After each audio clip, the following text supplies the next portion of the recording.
Del trabajo honesto. Un artículo escrito, leído y grabado por Luis Brenia para la revista cultural Lenguas de Fuego. Del trabajo honesto. Vengo trabajando, y de lo más honestamente, por cierto, desde niño, pues como ya he adelantado, me inicié desde muy joven en los entresijos y las labores de nuestra taona, y en un tiempo en que dicha incorporación tan temprana al mundo laboral se considerase o pudiese estimarse como explotación infantil, ni nada parecido, sino más bien convivencia y educación familiar, que yo, tal y como se me dio, apruebo en todas sus extensiones. Al principio fue dormirme encima de los sacos de harina, ya entradas las altas horas de la madrugada, jugar con la masa del pan, hacer figuritas que mi papá me cocía, o emular las tan lindas palomas con sus nidos que me enseñó a hacer mi mamá. Luego fue comenzar a aprender a dividir los pastones de masa y a pesar las porciones en la robusta balanza de platillos, subido en una invertida caja de cervezas que mi papá me ideó. Ya con 8 añitos, cuando más o menos ya me entendía todo el proceso de elaboración, excepto el leñido y el horno, que eran cosas de mi padre, fue darme cuenta de cuánto me necesitaba allí a tenor de cuan yo ya advertía a mis maneras su aún indiagnosticado padecimiento de un bestial desorden afectivo bipolar, en lo referido a su tan inestable como afectada personalidad. Con 11 años aprendí el manejo de la pala y con 12 me quedé a cargo de la comandatura completa del obrador durante una semana en la que por sus motivos se debieron ausentar durante una semana mis padres y todo me fue bien. Durante toda la adolescencia y hasta que el negocio se puso a mi nombre, trabajé por puro amor al arte, en tanto mi incentivo capital era ofrecer a nuestra clientela pan de calidad y en tanto esta era para mí la expresión del espíritu y maestría de su hacedor. Pero hacer buen pan no es nada sencillo, ya que comporta el cuidado del dedillo de todo el proceso de elaboración, con el que se escribe de manera imborrable e irreversible en la propia materia una fidedigna narrativa, ya que el citado proceso comprende la sucesión de etapas interrelacionadas, de manera que las anteriores condicionan a las posteriores, grabándose todas en el producto final, el pan a expender. Con 14 años ya era el jefe de obrador, en tanto mi padre, que aunque amaba el buen pan, el buen hombre no contaba con el don de la panificación, pues él no era un artista sino un matemático, me iba a la zaga porque sabía de mis dotes y dones. Era yo quien amasaba, dosificaba la levadura y gobernaba los cruciales tiempos en juego en relación a las temperaturas que hubiera. Yo, quien equilibraba el horno de leña, quien estimaba, ordenaba y defendía en primera línea la producción, en fin, quien era el panadero. Hacer buen pan se convertía en todo un compromiso personal con el trabajo. Todo este y cuanto la rodeaba estaba orientado a su consecución, y no era sencillo porque a veces comportaba tener que luchar contra los elementos, de manera que cada noche era una aventura única en la que en el obrador se cursaba. La narrativa del pan siempre quedaba fidedignamente escrita, mas había que saber interpretarla, apreciar las causas de todos los detalles, proceder a ver en qué se había atinado y en qué errado, levantado todo un examen al respecto, acompañado de un propósito de enmiendas y afirmaciones, una celebración de los aciertos y un dolor por las taras que hubiesen acaecido o se nos hubiesen colado. De manera que el arte de hacer buen pan era mi oficio, era mi cotidiano desafío y mi bandera, y todo rondaba en torno a tales. Luego ya, cuando comencé a comandar el negocio y entraron en juego otros muchos roles, supe mantener mi culto por la calidad de mis acabados como columna vertebral de mi vida.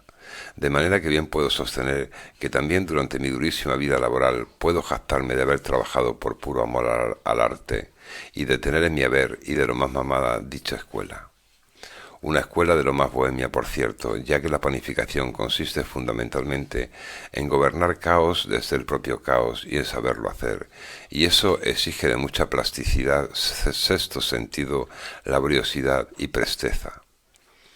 También he profesado y vengo profesando con el mismo ahínco e ímpetu el oficio de escritor por puro amor al arte, o sí, en la fe de que algún día se me reconozcan lo que son mis muchos méritos y que luego les deletrearé por encima. porque trabajar por puro amor al arte, que no ni mucho menos de cualquier manera, sino recta y honestamente, comporta hacerlo poniendo en el asador todo tu ser, y en la fe de que el mismo ejercicio sabrá iluminar tus pasos, porque se trata de trabajar la carta y de saberlo hacer.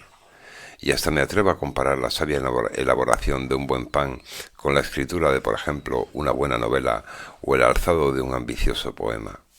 Porque quiero aclarar que durante todas las décadas que he estado haciendo el pan, mi único jefe lo ha sido la propia levadura, un juez de lo más resto, justo y equitativo, que todo lo sabía, todo lo acusaba y todo lo premiaba o reprendía. Un ser que requería ser íntima y de lo más estrechamente amado y mimado para hacer buena yunta con él. Un hongo que sabía a la perfección si ese día estabas triste o alegre y que no pasaba por alto ni un segundo de su tan maravillosa como delicadísima vida. De manera que tengo en mi haber toda una gran cultura del trabajo bien hecho, por lo que sé muy bien de qué hablo. Al jubilarme mantuve lo mejor de esa longeva cultura del trabajo bien hecho en mi casi nueva profesión de novelista, exigiéndome cuanto me requería personalmente como gran maestro panadero, es decir, la calidad, entrega sin reservas, laboriosidad y honestidad, aunque es cierto que en muy determinadas ocasiones me he permitido plagiar, o mejor dicho, que así lo hayan hecho algunos de mis personajes, mas ni más ni menos que como lo ejerció Mateo Alemán, es decir, en casos muy puntuales y justificados, mas no por eso entiendo que yo sea un autor menor o descalificado o un delincuente o un bandido. ¿No importé acaso masas madres específicas o llegué a vender bajo mi marca pan precocido? ¿No trabajé acaso con levaduras industriales y harinas que no me iban, tan solo porque sus majestáticos molinos me permitían los pagos a mayor plazo, cuando yo estaba súper enamorado de las más naturales harinas de Serradilla y Mérida, La Victoria y Galán? Mas el grueso de mi literatura es perfectamente propia y de lo más original. Es literatura de autor, y a tal respecto la siento única y me siento enteramente yo. Sé lo que es trabajar honestamente y sé lo que es responder de ello ante mi nutrida clientela. Sé lo que es trabajar la carta, cuidando desde los más elementales acordes hasta los mayores, y sé lo que es tener un consensuado prestigio profesional, y eso mismo es lo que pretendo y sé que he logrado escribiendo cuanto escribo. A pesar de que yo sea un autor del todo desconocido para el gran público y al que no se le conoce ni en su propia tierra, esta acomplejada Extremadura que yo tanto amo y que tanto tiende a renegar de sus propios hijos solo porque no sabe mirarse en los espejos adecuados. Sé muy bien lo que es el trabajo honesto y lo que es editar tanto en formato de libro electrónico como de papel más de 5.000 páginas y revisar los textos y perdonarme algunas erratas, mas todo me lo he currado yo y sin ayuda alguna de nadie, y si eso no es trabajo, que venga Dios y me arroje al averno. Y sé que trabajar honestamente es un valor que se está perdiendo entre las nuevas generaciones que no han sido educadas en la cultura del mismo, que no han dado un palo al agua en sus vidas, que no saben lo que es doblar el espinazo ni derramar el sudor de sus frentes, y me apena sobre todo por ellos y la sociedad resultante. Y hay trabajo, mucho trabajo en la redacción y composición de mis textos, al igual que en este artículo, porque yo sé exigirme color y altura, pegada y resultabilidad. Poseo cultura del trabajo y la tengo como un bien impagable y de lo más sabio. No soy de esos que se amilanan ante una gran faena o que se arredran a la hora de currarse un gran proyecto, no. La laboriosidad propia de la planificación la tengo tan asumida que hoy es una especie de extremidad más. De hecho, y por si no lo saben, les diré que tardé 11 años en escribir mi trilogía de 1750 páginas titulada Evangelio Confidencial de un obrador bipolar, y algunos menos se me llevó Memorias de Super Mirmex, mi otra trilogía, en este caso de ficción. O sea que soy un currante nato, un currante responsable y de lo más curioso, porque sé lo que es trabajar y más aún hacerlo magistralmente. 2 millones de kilos de harina no se resuelven en un día, ni 7.000 páginas como ya llevo redactadas, sino que se precisa toda una vida. Yo soy un corredor de fondo, un ave de muy altos vuelos, un halcón peregrino. Soy, ¿qué le vamos a hacer?, Luis Brenia. Un hombre hecho a sí mismo, un peso de lo más pesado, un héroe de sí, un artista de pies a cabeza, y repito, mis obras son mis testigos.